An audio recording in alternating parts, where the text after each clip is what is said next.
Welcome दोस्तों, एक बार फिर स्वागत है हमारा चैनल मानव ब्लॉगिंग में। आपको स्वागत करते हैं। जो हमारा चैनल में नया है उनको रिक्वेस्ट करता हूँ कि वो हमारा चैनल को सब्सक्राइब करें और बेल आइकन को जरूर दबाएं। आज हम लेकर आए एक नए वीडियो के साथ और नए नॉलेज के साथ। आज का वीडियो है हमारा डॉक्टर आज़ाद। इनके बारे में तो सबने सुना ही होगा। और हम चलते हैं आज के एपीजे कलाम की लिखा हुआ बुक्स माय जर्नी के सफ़र में लेकर चलते हैं। चलो शुरू करते हैं आज की वीडियो। रामेश्वरम के शहर में कलाम के पिता सुबह 4:30 बजे उठकर नमाज पढ़ने जाते थे। उनके बाद उन्होंने एक लंबी वॉक पर जाते थे। वॉक पे जाते समय कलाम भी कभी कभार उनके साथ चले जाते थे और वॉक के दौरान उन्होंने कभी ज़्यादा बातें नहीं करते थे। रास्ते में मिले जो भी लोग हैं उनसे बिया सलामी करते थे और उससे ज़्यादा कुछ नहीं करते थे। कलाम ये बात हमेशा सोचते रहते थे कि उनके पिता आखिर सोचते क्या थे। इस बात को लेकर वो बड़ा परेशान हो जब कलाम के पिता ज़्यादा पढ़ा लिखा नहीं थे, वो एक नाव चलाने का काम करते थे। इस वजह से अपने लिए ये शांत समय निकालते थे। कलाम हमेशा सोचते थे, कलाम के पिता के पास शहर के अलग अलग जगह से लोग सलाह लेने के लिए आते थे। कलाम सोचते थे कि आखिरकार सलाह लेने के लिए उनके पिता के पास ही लोग क्यों आते हैं। इस बात से लेकर ये बात कलाम अपने मन में नहीं रखा। एक दिन अपने पिता से पूछा। जब उन्होंने ये बात अपने पिता से पूछा तो उन्होंने पिता ने बोला कि हम सबसे ऊपर एक डिवाइन पावर होते हैं। वो पावर हमें कुछ बड़ा करने के लिए सोचते हैं। वो हमसे कुछ बड़ा करना चाहते हैं। ये पावर हमें दुखों से ऊपर उठाते हैं और खुशियों से भर देते हैं। तो हमें ज़रूरत है कि हम उस डिवाइन पावर की हवाले कर दें। ये पावर हमें अपनी लाइफ में इतनी ऊंचाई पर ले जाते हैं जहाँ पे आम लोग सोचते भी नहीं थे। हमें हमेशा शांत रहना चाहिए और मुश्किल हालत में हमें समस्याओं से हार नहीं मानना चाहिए। रामेश्वरम में रहने वाला कलाम बचपन से ही रामायण की कहानी सुना करते थे और उनको पता है कि भगवान राम ने जब लंका जाने से पहले कैसे रामेश्वरम के तट पर भगवान शिव की पूजा की थी।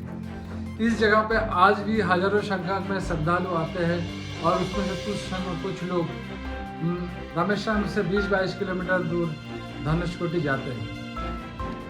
और ये जगह समुद्र संगम के नाम से भी जाने जाते हैं क्योंकि यहाँ पे बे ऑफ बंगाल और इंडियन ओशन दोनों एक साथ मिलते हैं। और कलाम के पिता यहीं पर ही अपना नाव चलाने का काम शुरू किया था और उनका जो नाव है वो खुद बनाया था। और इस काम के लिए कलाम के पिता के साथ साथ कलाम भी हाथ बटाए थे और कलाम को ये नाव बनते हुए देखा। इंजीनियरिंग दुनिया का सबसे पहले इंट्रोडक्शन था। कलाम ने देखा कैसे एक छोटा लकड़ी को सही ढंग से काटा और जोड़ा जा सकता है तो नाव जैसी चीज़ बनते हैं। ये कलाम के लिए रॉकेट बनाने से कम कुछ नहीं था।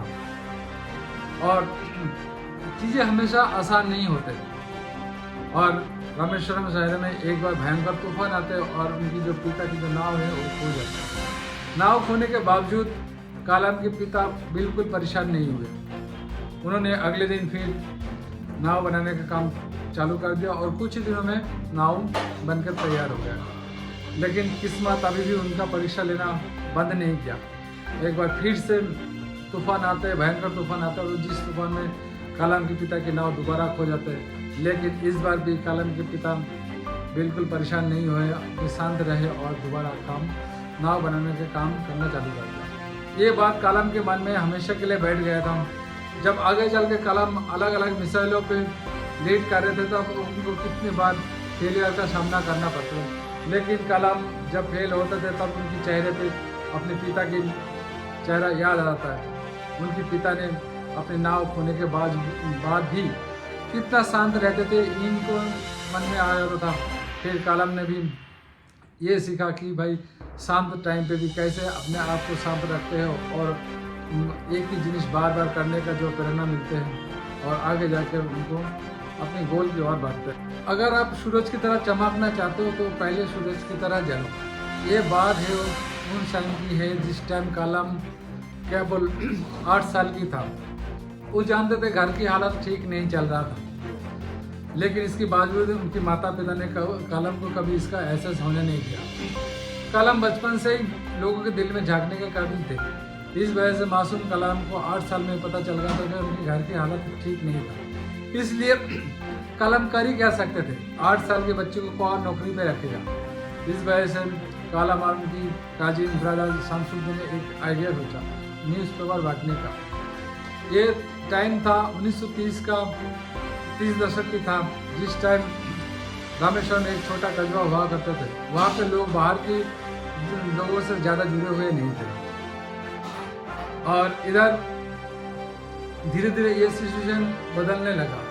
इधर गांधी जी की लीडरशिप में आज़ादी की लड़ाई चल रहा था और हर कोई इसके बारे में जानना चाहते थे, लेकिन इसके जानने का सबसे बड़ा आसान तरीका था न्यूज़पेपर। इसीलिए कलम और शमसुद्दीन ने दोनों ने ये डिसाइड करा था कि आसपास की शहर से उन्होंने अखबार खरीदेगा और शहर में बटेगा।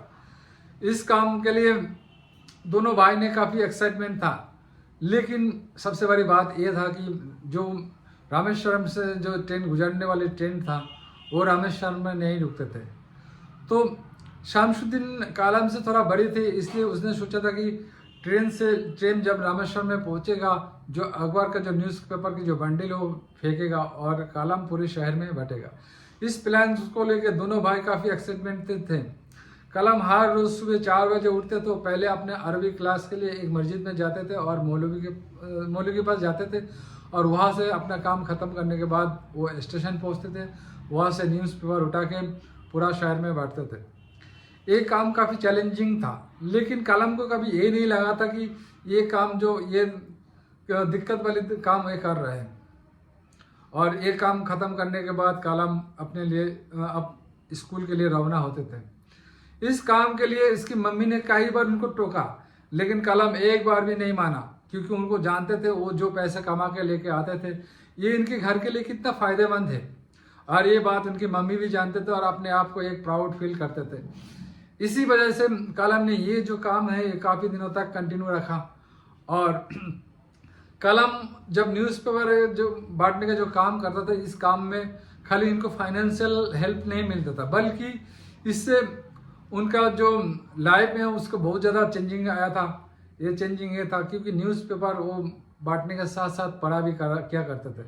जब न्यूज़पेपर पढ़ते थे तो उस टाइम गांधी जी, नेहरू और पटेल जैसे बड़े बड़े नेता के बारे में लिखते थे, और आगे चल के इस वजह से उनकी ज़िंदगी में बहुत बड़े फायदे। अगर हम उन तीनों की बात करें जिससे कलम बहुत ज़्यादा इंस्पायर हुआ है, तो सबसे पहले उनका परदादा का नाम आता है। रामेश्वरम के मंदिर की जो मूर्ति वो हर साल बाहर लाया जाता था और पानी के टैंक में उसको नहा के पवित्र किया जाता था। एक बार क्या हुआ, जब इन्होंने ये मूर्ति को नहलाने के लिए लेके आए तो हाथ से छूट गया, और वो जो मूर्ति था वो पानी के टैंक में डूबने लगा।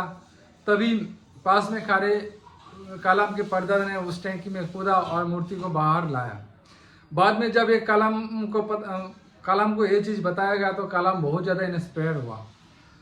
जब भी मूर्ति को बाहर लाया जाते थे तो उनमें सबसे पहले फूल चढ़ाने का जो परमिशन मिलता था वो उनकी परदादा को ही मिलता था। अपनी परदादा की ये सोच कलम के पिताजी के ऊपर भी लागू था। कलम के पिताजी एक मस्जिद के इमाम थे। इनको रामेश्वरम शहर के हर लोग इज्जत किया करते थे। यहीं पर ही कलम को एक सच्चे इंसान और अच्छे पर्सनैलिटी का सीख मिलता है। इसके बाद जो दूसरे इंसान आता है जिससे कलम बहुत ज़्यादा इंस्पायर हुआ, वो है रामेश्वरम मंदिर के चीफ पुजारी थे, जो कि नाम धोती पहनकर तिलक लगा के हर रोज़ पूजा पाठ करने जाते थे। ये बहुत ही शांत और सरल स्वभाव के थे। कलम कितने बार अपनी मुश्किलों और परेशानी को लेकर ना जाने कितने बार इनके पास जाते थे, इन्होंने हमेशा सही रास्ता दिखाया। और जब तीसरे बंदे के बाद नाम आते वो थे के चार्ल्स के फादर थे। ये तीनों हमेशा शुक्रवार को एक जगह पे मिलते थे और शहर के मुद्दे के बारे में बात करते थे। और इन्होंने हमेशा ये चीज़ हमेशा रखा कि कैसे शहर में सामाजिक दंगा से इसको बचाया जा सके। एक बार कलम की स्कूल में एक नया टीचर आता है जो कि ना कलाम और उनकी हिंदू दोस्तों को सामने वाले बेंच पे देखते बड़ा हैरान हो जाता है। कलाम और उनकी दोस्त हमेशा आगे वाले बेंच पे बैठा करते थे, इससे किसी को कोई परेशानी नहीं होते थे। लेकिन जो नए टीचर हैं उन्होंने जब ये देखा कि उन्होंने बड़ी हैरान हुए कि एक मुसलमान और हिंदू कैसे एक साथ बैठा हुआ है, तब उन्होंने क्या करा, कलाम की जो सारे सामान है वो उठा कर पीछे वाले बेंच पे भेज दिया। इनसे क्या हुआ, इनसे उनके जो दोनों दोस्त थे वो बहुत ही दुखी हो गए और उन दोनों की आंखों में से आंसू निकलने लगा। ये बात जब के उन्होंने अपने अपने घर में बताने से जो ब्राह्मण जो नंदन है था वो तो एक पुरोहित के बेटे थे। और जब ये सारे धर्म गुरु को जब पता चला, उन्होंने आके टीचर से बड़ी प्यार से समझाया और समझाने के बाद टीचर ने मान भी लिया, अपनी गलती मान लिया। और उसके बाद इसी तरह ये जो तीनों हीरो थे कलाम के, इन्होंने दोबारा साबित कर दिया कि जो धर्म को मानने वाला है बंदा वो कभी भी सामाजिक दंगों को नहीं फैलाता। उनकी माँ एक सादा जीवन जिया करते थे, उनकी सबसे बड़ी प्रायोरिटी थी नमाज पढ़ना। और नमाज पढ़ने से ये ज़्यादा उन्होंने कलाम ने अपनी माँ से जो चीज़ सीखा वो था सेक्रीफाइस यानी त्याग। एक बार कलाम खेल कर घर पे आया और बड़े थके हुए थे और माँ की रोटी खा के बड़ी सुकून महसूस कर रहे थे। उनको खुद को पता ही नहीं था उन्होंने कितने रोटी खा ली। जब रोटी खा के उन्होंने हाथ धोने के लिए जा रहा था, तब उनके बड़े भाई ने रोका कि क्या तुम्हें समझ में नहीं आता कि तुमने कितने रोटी खा ली और घर में खाने के कितना कमियां हैं। उनकी माँ ने बिना रोटी खा के ही सोने जा रहे थे। जब ये बात कलाम ने सुना तो वो अंदर से बड़ी टूट सी गई, क्योंकि उनको पता था कि कलाम की जो माँ है वो कभी भी अपने मुंह से कुछ भी नहीं कहते। ये थे उनकी माँ की त्याग की कहानी। कलाम इससे एक चीज़ सीखा कि कैसे हम इंसान अगर वैसे ही प्रेम हर इंसान से प्रेम करे जैसे एक माँ अपने बेटे से करते, तो ये दुनिया कितने शांति और सुकून सी होगी। और कलाम की ज़िंदगी में जो दूसरी महिला की जो प्रभाव पड़ा था वो था उनका सिस्टर का। उनके सिस्टर ने कैसे अपने सारे गहने बेचकर अपने भाई की इंजीनियरिंग पढ़ाई के लिए फीस भरा था। डॉक्टर कलाम इंजीनियरिंग कॉलेज में मद्रास में थे और यहाँ पे प्रोफेसर ने उन्हें एक प्रोजेक्ट दिया था। 3 स्टूडेंट मिलकर एक प्रोजेक्ट दिया था कि फाइटर प्लेन की डिज़ाइन बनाना था। तो तीनों दोस्तों ने बहुत ही मेहनत करके एक डिज़ाइन जब प्रोफेसर को पेश किया तो वो डिज़ाइन एक बेसिक सा मॉडल दे के बहुत ही नाराज़ हो गए थे। नाराज़ होने के बाद प्रोफेसर ने बड़ी दुख से कलाम की तरह देखा और बोला कि कलाम, हमें तुमसे ये उम्मीद नहीं था, तुम इतना ब्रिलियंट स्टूडेंट होने के बावजूद भी एक बेसिक सी मॉडल बना के लाए हो, ये हमने बिल्कुल भी उम्मीद नहीं किया था। हम तुम्हें 2 दिन की मोहलत और देते हैं, 2 दिन के अंदर एक डिज़ाइन बना के तैयार करो, नहीं तो आपको स्कॉलरशिप नहीं मिलेगा। ये बात सुन के कलाम हैरान तो था ही और अंदर से टूट सी गया। और स्कॉलरशिप ना मिलने के डर की वजह से कलाम ने दिन रात ना खाए सोए एक डिज़ाइन बनाने में लग गया। और जब उनकी प्रोफेसर ने ये चीज़ें दरवाजे के पीछे से खड़ा होकर देख रहे थे, उसकी मेहनत को देख रहे थे, तभी कलाम के जो आखिर में अचानक प्रोफेसर की तरफ पड़ा और कलाम फट से सारे काम छोड़ के खड़े हो गए। और प्रोफेसर ने इतना मेहनत करते हुए देखे, आगे जाके उनको ये स्कॉलरशिप दे देते हैं। और डॉक्टर कलाम की जो पर्सनैलिटी है उसकी ज़िंदगी से हमें बहुत कुछ सीखने को सीख मिलता है। और कलाम ने जो आगे चल के इसके बाद जो भी काम करा ये हमसे बहुत छुपा हुआ नहीं था। कलाम ने आगे चल के परमाणु टेस्ट किया पोखरान में और पृथ्वी और अग्नि जैसे मिसाइल का भी टेस्ट करा। बाद में उन्होंने इंडिया का प्रेसिडेंट बनकर भी इंडियन को जो हमारा देश है इसको बहुत आगे लेके गया था। ये था माई जर्नी। और अगर ये वीडियो अच्छा लगे तो वीडियो को लाइक और शेयर जरूर कर देना। Thank you for watching. धन्यवाद। जय हिंद।